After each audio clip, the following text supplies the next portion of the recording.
Hello, this video is for APA 7th edition student. It's presented by the Casper College Writing Center, and we're just going to go through the basics of APA. So hold on and we'll get started.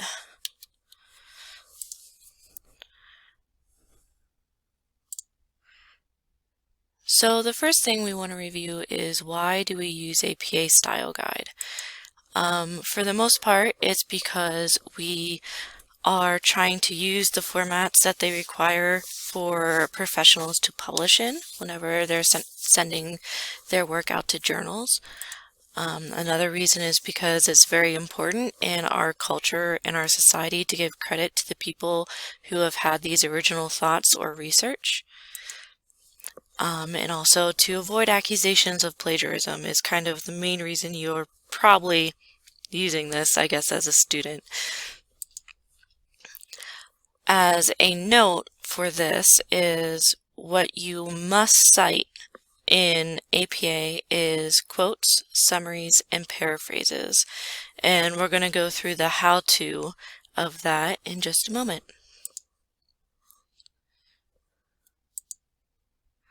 So first we'll cover the basic format of an APA paper. We'll cover the cover page, what the body pages are going to look like, and how the reference page is formatted. So the cover pages first. As you can see up here in the top right corner, we have our page number, and yes, that does appear even on the cover page. Our first major element is the title, and for APA 7, they do ask for that title to be bold and it to have a little bit additional separation between it and the rest of the information on the page. The next is your name. After that is your affiliation. So for you, it's going to be Casper College or University of Wyoming. They also ask that you put in your department here. So if you're doing a paper for the Department of Psychology, you'd put Department of Psychology, comma, Casper College. After that goes your class number. So that'd be your English 1010 and your section number 01, 02, N2, whatever it is that you take. After that is your teacher's name, so you'd put their whole name there. I just gave a simple example of Doctor Who. After that is the date that you have turned the paper in, or kind of like a publication date. So that's what your title page is going to look like. So the body format is going to be pretty simple. You'll have your 8.5 by 11 paper size, 1-inch margins. You'll start with the title bold and centered at the top of your page. All text will be double-spaced, 12-inch font, most likely New Times Roman. The first line of each paragraph is indented. Article titles are in quotations, journal titles are in italics. You'll use past tense and third person. So for those of you who might not be familiar with the idea of what person I'm talking about is first person is using I, second person is using you, third person is using they, their, them. So in your APA articles that you're writing, you're going to want to write in the third person unless it has been you who has specifically conducted the experiment and you're talking about what you personally did. Otherwise, all third person.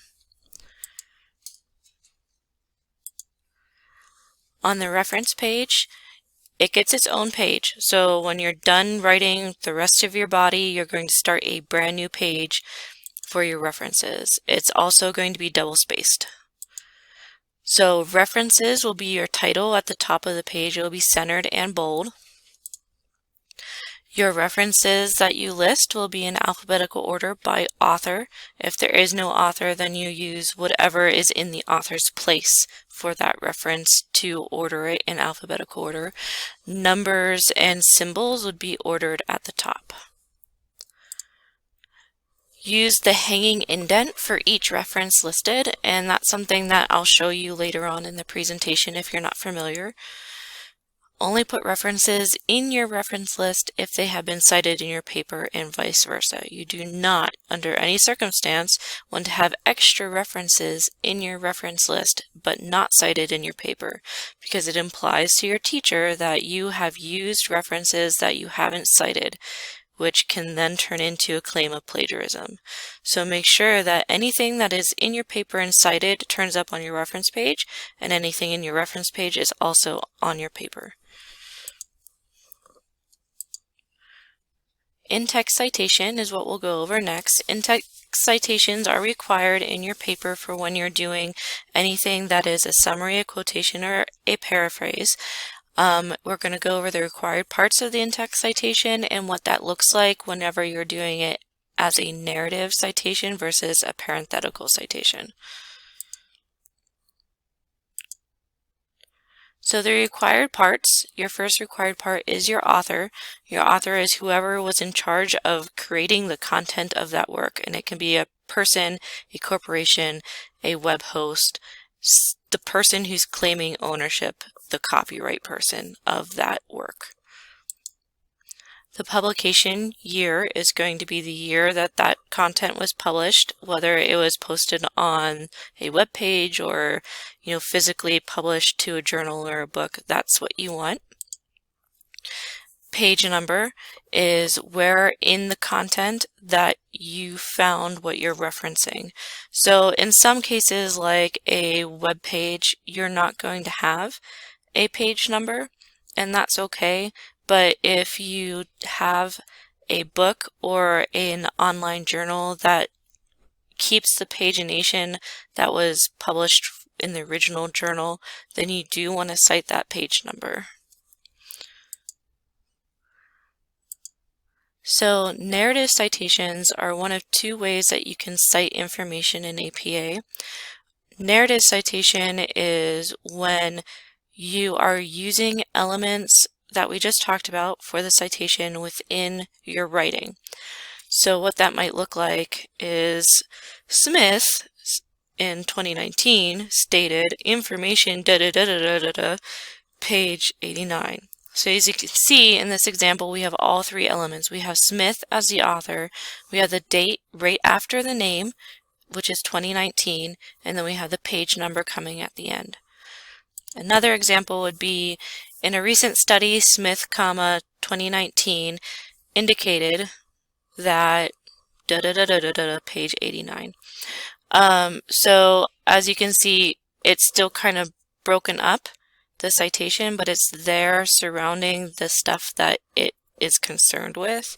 And that's kind of what's most important, is making sure that a reader can identify what part of your text is associated to what author or reference that's in your reference list.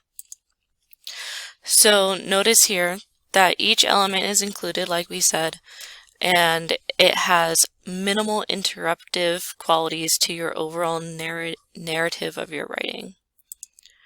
So the next is parenthetical citations. When you use a parenthetical citation, that means it's all of those elements together in parentheses at the end of the borrowed material or paraphrased material that you're using. So example, the research completed in the study did not reach any viable conclusions, parentheses, Smith, 1997, page 25, parentheses, period. So that section right here is your parenthetical citation. And we have another example. The authors of both articles agree that 9 out of 10 women do not like having their toes stubbed. And here I gave you an example of what it looks like if you have two references that contributed to one sentence. So we have Smith, 1997, page 34, semicolon, Doe, 1876, page 2. So that's what it would look like if you have two separate sources that contributed to like one sentence. So you might have gotten information about stub toes and women from one spot, and then the 9 out of 10 from another spot, and you put it together to create this sentence. Another example is later, the psychological effects are magnified by repeated trauma and victims are more likely to suffer long-term mental illness, Martin et al., 2019. So this is an example where you have more than 3 authors that are in the reference, and you're allowed to use this phrase called et al. To indicate that there is Martin and more. And that's what you put in your in-text citation, and then you do comma date. And notice in this one I did not have a page number. That could mean that it's a web source and it wasn't paginated, and that's fine. That's still a valid citation. If you have a page number available though, you must use it in your citation. So the next part that we're going to talk about is the reference list. We're going to go over the required parts and give examples for what that looks like when you're making a reference list citation. So first, the required parts. The author is the main part. It's going to go first in your citation. It's the person or people, corporation, or overall publishing site that is in charge of the information or created the information that you're using for your citation. Next is the date or the year of publication. This can sometimes be a full date or just the year. It just kind of depends on what you're citing from. The title of the article, book, page, post, short story, whatever it is that you are using specifically for your reference, and the source. So source is kind of a vague term, but it is basically where you found that information in. So the article would be then just where you're citing from. The source would be that that article was found in a journal, or that web page was found on a website, or something along those lines. So this is just kind of an example to help you find where that information can be when you're looking at an article online. So this is an example of an article in a journal. If you look up here at the top, we have the journal name. We also have the issue number. So this doesn't have a volume, it just has an issue, and this is the issue number. We have the date that it was published. We have the page range that it was published for the original journal. We have here the title of the article. It's a pretty long title, but that's what it's called. And then we have a list of the authors. So to show an example of what that's going to look like in a citation, we'll show you what a journal citation looks like. We have here a list of authors. In this example, we have 2 authors, and you can see that they're joined by the ampersand symbol rather than using the word and. In the case of there being a list, it would be like author, comma, author, comma, author, comma, ampersand author. And that's how you would list it out. Here we have the date next in parentheses with a period afterwards. You'll notice that all the major elements that we talked about on the previous slides are separated in APA by a period. So there's going to be a period after the author, a period after the date, a period after the article title, and a period. Actually, there is no period at the very, very end if you have a DOI, except for here, I guess. That kind of separates out those elements. So here's that long title that was the article title. Notice that only the first letter of the title is capitalized except for after the colon. What it's using is something called sentence capitalization, where you only capitalize the first letter of the sentence or a proper noun or an acronym. Otherwise, you use lowercase. For the name of the journal, however, you use normal capitalization that you would for like any other title, where all major words in the title are capitalized. When you have an volume and issue information about a journal, you use a comma, have the volume and then the issue.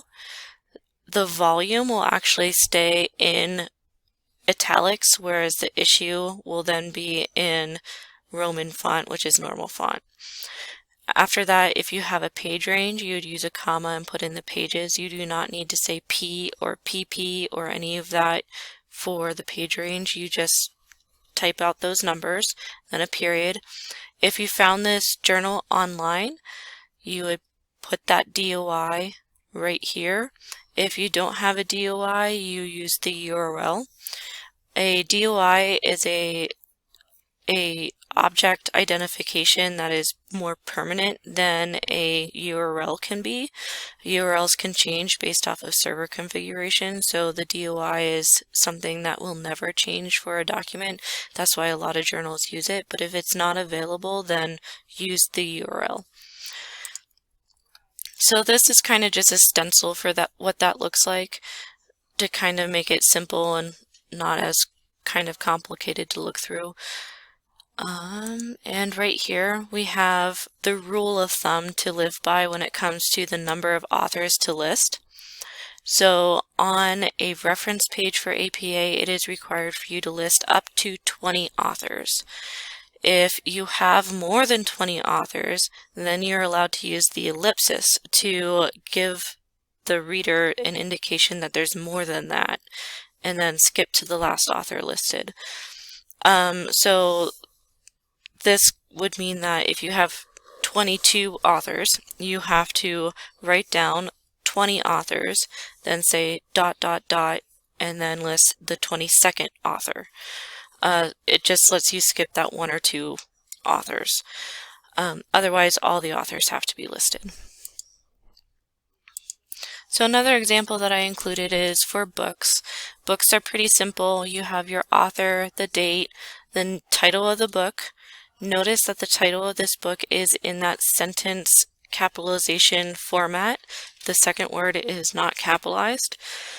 Also, after the title of the book, we have the added information about whether or not it is a second, third, fourth, fifth edition of the book. After you have that, you then put in the publication information because that's your source. So the publication person, which in this case is American Psychological Association, could be like Penguin Printing or CNN or National Geographic or really anything that publishes works.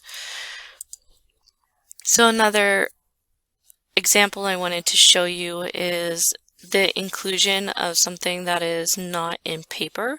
So a lot of people get their books now in audiobook format, but that doesn't mean you can't cite it, or that doesn't mean you shouldn't cite it as an audiobook rather than a physical book.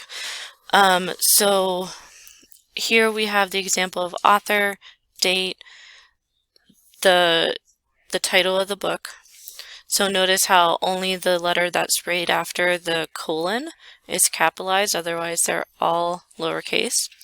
Here you have the narrator, so the person who's performing the audiobook, and that is included in parentheses after the title of the book. Right beside that is in square brackets the format of the book, which is audiobook. So in the case that you got this on ebook, you wouldn't have a narrator, but you would say in these brackets ebook rather than audiobook. After that, you'd have the publisher information, so Random House Audio. And if you're streaming it from an online source, you would put that URL, but if you have it on a CD or it's downloaded, you don't need that URL. So this is kind of like the template format like I had for the other ones. If you have a volumized book, you put that right after the edition, so it would be second edition volume 4. Something along those lines.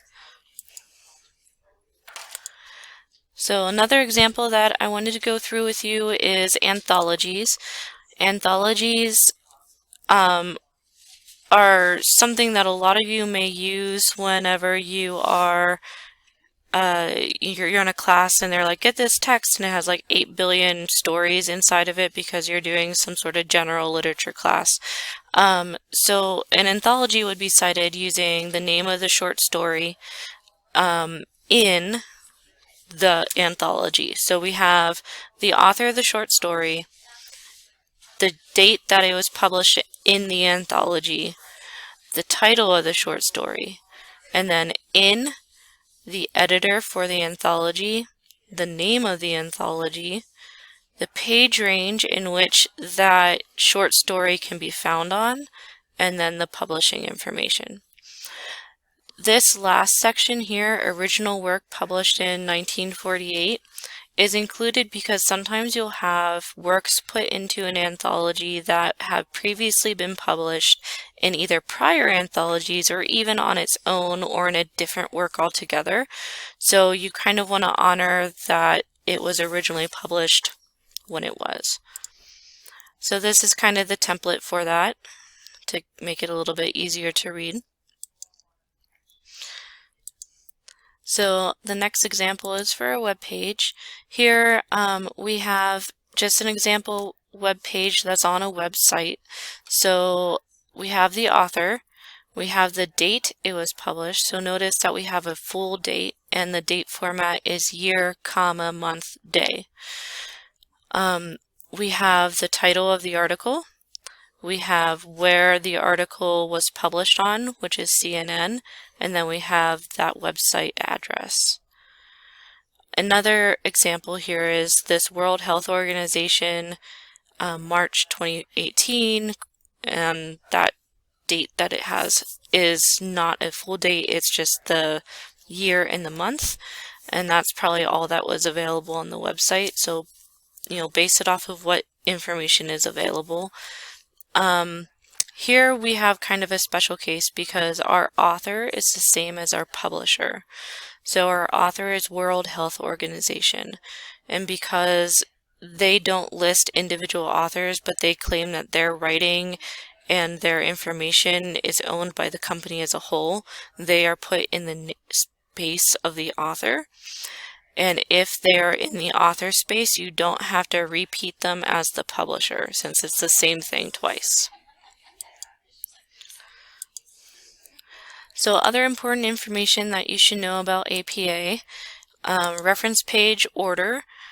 Remember that if last names are identical, the earliest date will be what appears first. So if you have two works that are both by J. Smith, but one was published in 2005 and the other one was published in 1990, you'll do the earliest date, which would be 1990 first, and then 2005 after that. And that's how readers will be able to differentiate the reference. If last names and dates are identical, tag each year with a letter to indicate that they're different. So if you have Jamie Smith 2005 and Jamie Smith 2005 as your author, you would say 2005A versus 2005B in your references. If there is no author, like we've seen before, use the corporation name or article title in the author's place.